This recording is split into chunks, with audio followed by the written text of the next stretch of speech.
Good morning, everyone. Welcome to this debate on the motion. This House believes that the body checking practice employed in the Miss Universe 2023 pageant constitutes sexual harassment. My name is Leonardo Navi, student number 051. I will be the moderator for this debate. We have two teams competing in this debate. The proposition teams whose members are Miftahul Jana, student number 050, and Siti Anissa Bahar, student number 069, will argue for the motion, and the opposition teams whose members are Adelia Syabania Putri, student number 058, and Fazam Soraya, student number 066, will argue against the motion. Each speaker will have 1 minute to speak. This debate will begin with opening statement from both teams, followed by arguments and rebuttal. And finally, the moderator will conclude with the closing statements. Without further ado, let's begin. To start the debate, I'd like to invite the first speaker from the proposition team to give their opening statement. Here we are as the pro team. We would like to give our perspective and opinion on the disturbing incident that has shaken the foundation of beauty pageants and respect for women's body regarding the sexual harassment allegation against the contestant of Miss Universe Indonesia 2023. This is not just an isolated case, but also a reminder of the systemic issue that plague the beauty industry and society at large. The allegedly invasive body checks conducted without consent in a room full of people, including men, are a blatant violation of human dignity and privacy. It exposes the entrance objectification of women, where their bodies are treated as mere commodity to be scrutinized and evaluated. This is not just an anomaly, but rather a symptom of a culture that prioritizes physical appearance over substance, reducing women to their bodies and ignoring their individuality and freedom. Thank you for the first speaker. Now let's hear from the second speaker of the proposition team. We argue that this case is not just about a few individuals, but about the culture of sexual harassment and exploitation that surround beauty pageants. The power dynamic between organizer and contestant, coupled with the pressure to conform to unrealistic beauty standards, creates an environment for abuse. We must not turn a blind eye to this problem. Silence of such acts of sexual harassment and exploitation will only encourage the perpetrators and perpetuate a culture of fear and shame. We must stand in solidarity with victims and amplify their voices and demand justice. In addition, sexual harassment can also be defined as unwanted behavior that demeans the sexual orientation of a person or group of people and marginalize a particular gender. Thank you for the proposition team. Next, I would like to invite the first speaker from the opposition team to give their opening statement. Good morning, honorable audience. On this occasion, we from the counter team would like to express our view on a very sensitive and crucial issue, namely the unfair sexual harassment that occurred in the Miss Universe Indonesia 2023 event. We understand that this event has raised many reactions and concerns from the wider community, especially in relation to women's human rights and the protection of victims. However, it is important to look at it from a broader perspective. First, we must question the validity of the allegation and the process that took place during this event. Did the act categories as sexual harassment take place in a clear and measurable context? Many parties claim that activities such as body checking are standard practice in international beauty events, which aim to ensure the physical right lines of participants. This certainly needs to be studied more deeply so that there are no misunderstandings. Thank you for the first speaker. Now let's hear from the second speaker of the opposition team. Secondly, we must also respect the ongoing legal process. Several reports have been filed with the authorities, and we trust that the legal system will provide justice for all parties involved. It is important not to rush to conclusion before all the facts are clearly revealed. Third, we need to realize that an event like Miss Universe is not just about physical appearance, but also about women's empowerment, achievement, and their contribution to society. Shifting public opinion quickly can potentially damage the reputation of individuals and institutions without strong evidence. Thus, let us discuss this issue wisely and based on fact, not just based on emotion or assumption. Thank you. Thank you for the great speeches. We will now move on the argument session. Its team will present their arguments and respond to the opposition team's point. To start the case in the proposition side of the House, I want to invite the Honorable Speaker of Proposition to speak here. Dear fellow debaters, The hours of Andrea CEO Sarah on charge related to this allegation underscore the seriousness of this issue and the need for systemic change in the beauty pageant industry. Let's look at the detail of this case. According to an article from Theatre.id, the contestants were allegedly photographed without their consent during body checks. This is a clear violation of privacy and a form of sexual harassment. Imagine if you were a contestant believing that this pageant would be professional and important experience, then you have to undergo a procedure, a body check, where you are photographed without your consent. This is an invasion of your privacy and a degrading experience.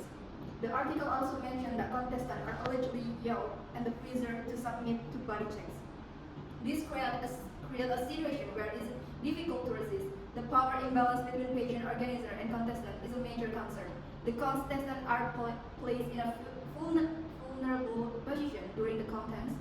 They are desperate to success and might feel pressured to meet the demands of the organizer.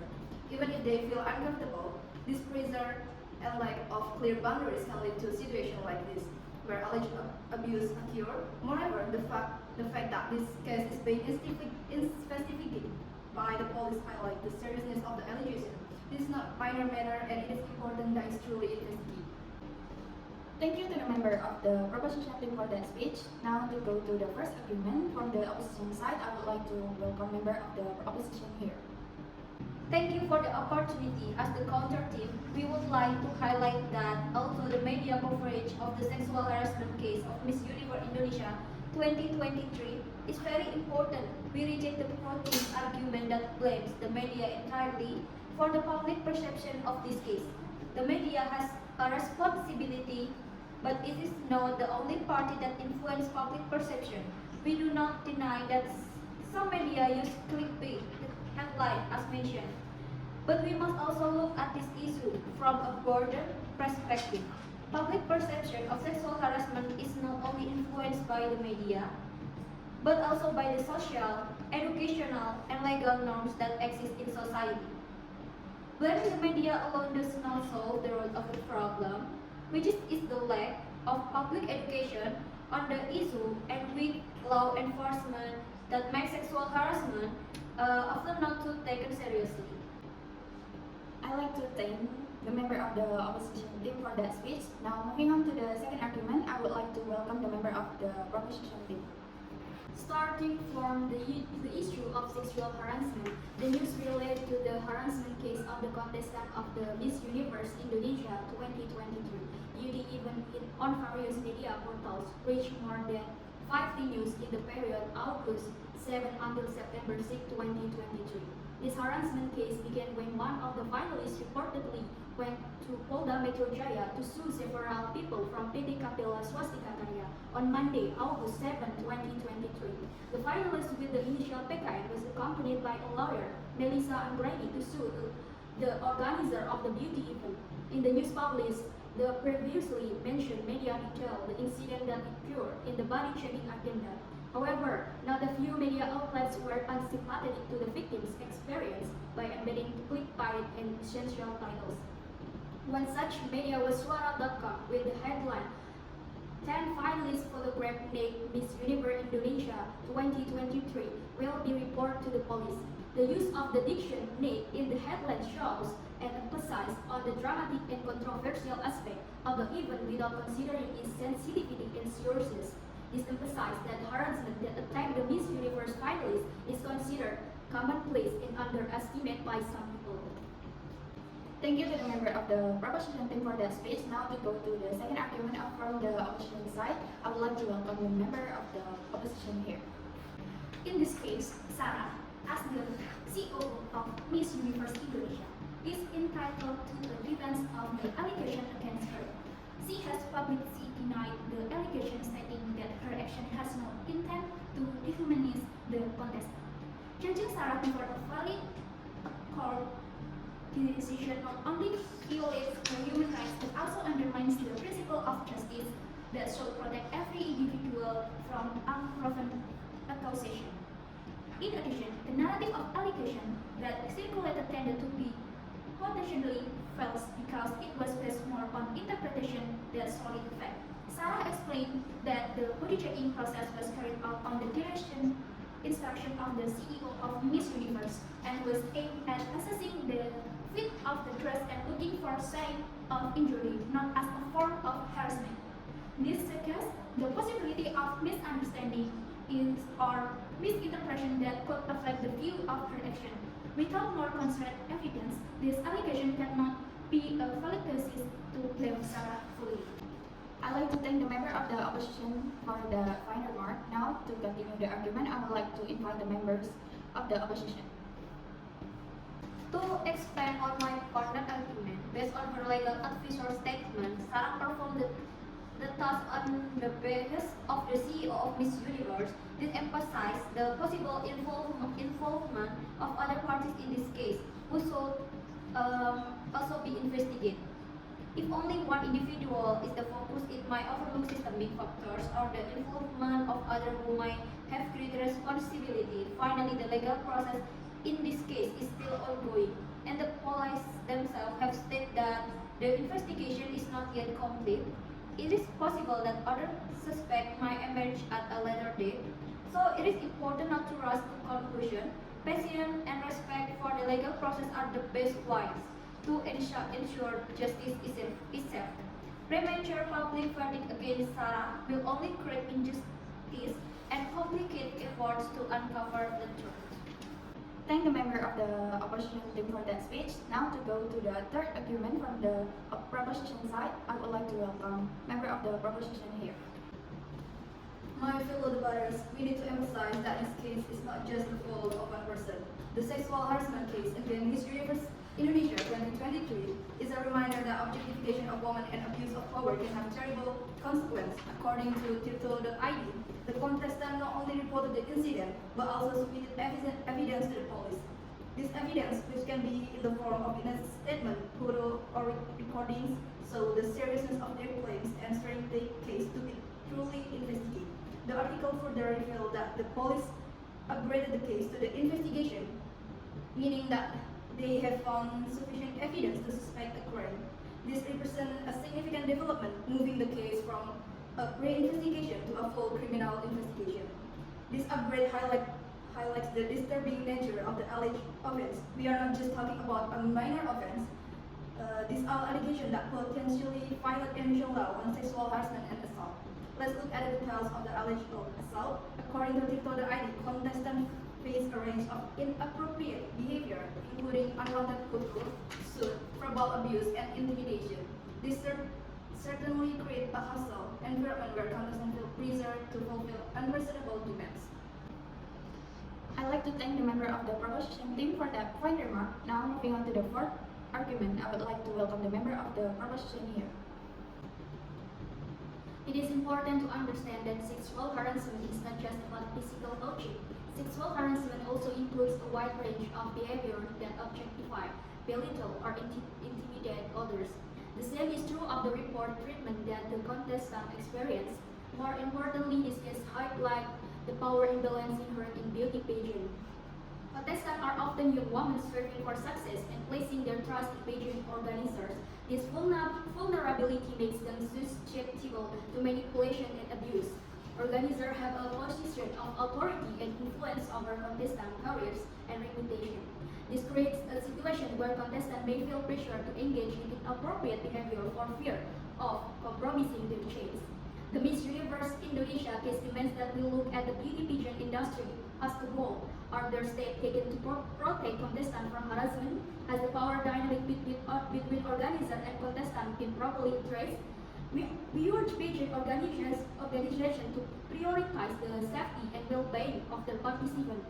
This can be done by implementing mandatory training on sexual harassment prevention for staff, establishing clear reporting mechanisms with independent oversight, and creating a culture of mutual respect where contestants feel empowered to speak out against inappropriate behavior.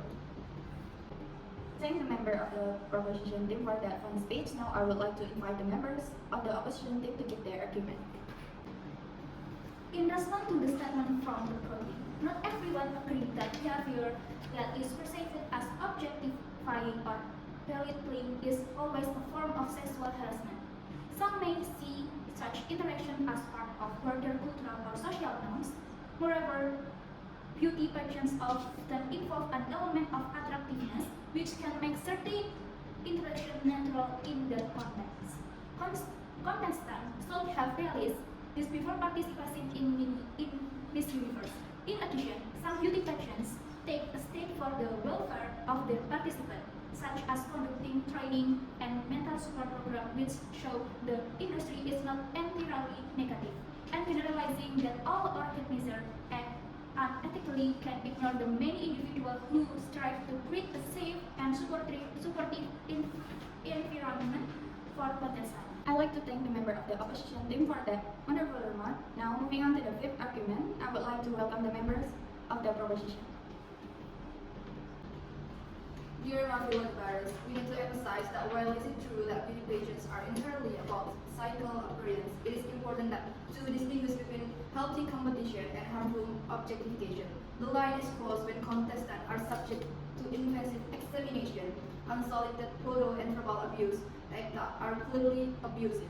The argument that contestants should have realized this before participating is a form of victim blaming.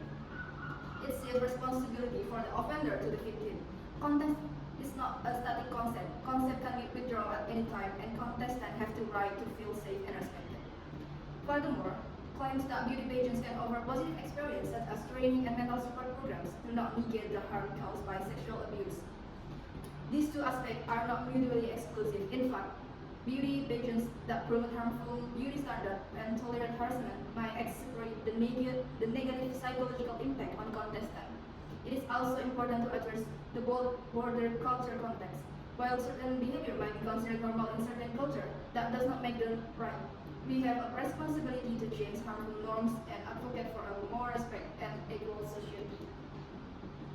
Thank the member of the proposition team for their final speech. Now, to continue the argument, I would like to invite the member of the opposition team here.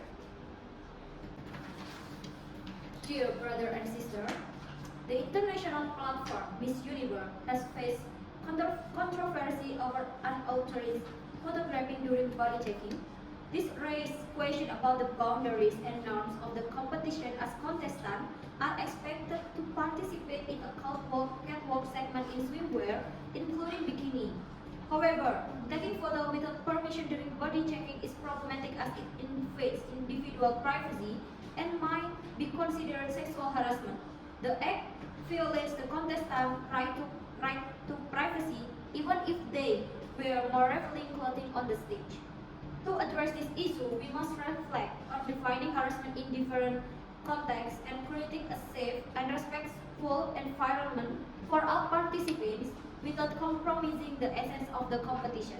Solutions should protect contestants' rights while respecting their decision to participate in the event with full understanding of the consequence. Thank you. Thank you to both teams for your arguments and rebuttals. We will now proceed to the closing statement. We have come to the end of our debate full of valuable arguments and perspectives. Today's motions, this House believes that the body checking practice employed in the Miss Universe 2023 pageant constitutes sexual harassment, has opened up a wide discussion on the issue of harassment, professional boundaries, and cultural sensitivity in the world of beauty pageants. Both teams have presented their views very well, providing strong arguments based on data, ethics, and social context. From the proposition side, we are invited to better understand the importance of protecting individual bodily integrity. Meanwhile, on the opposition side, we are given a perspective on how certain procedures can be seen as professional standards that are not necessarily related to abuse. Hopefully, this discussion will not only stop here, but also inspire us to be more critical and reflective in addressing complex issues like this. Thus, we can together create a space that is safer, fairer, and respects the rights of every individual. Thank you to both teams for their participation and to the audience for their attention and engagement. See you in the next discussion.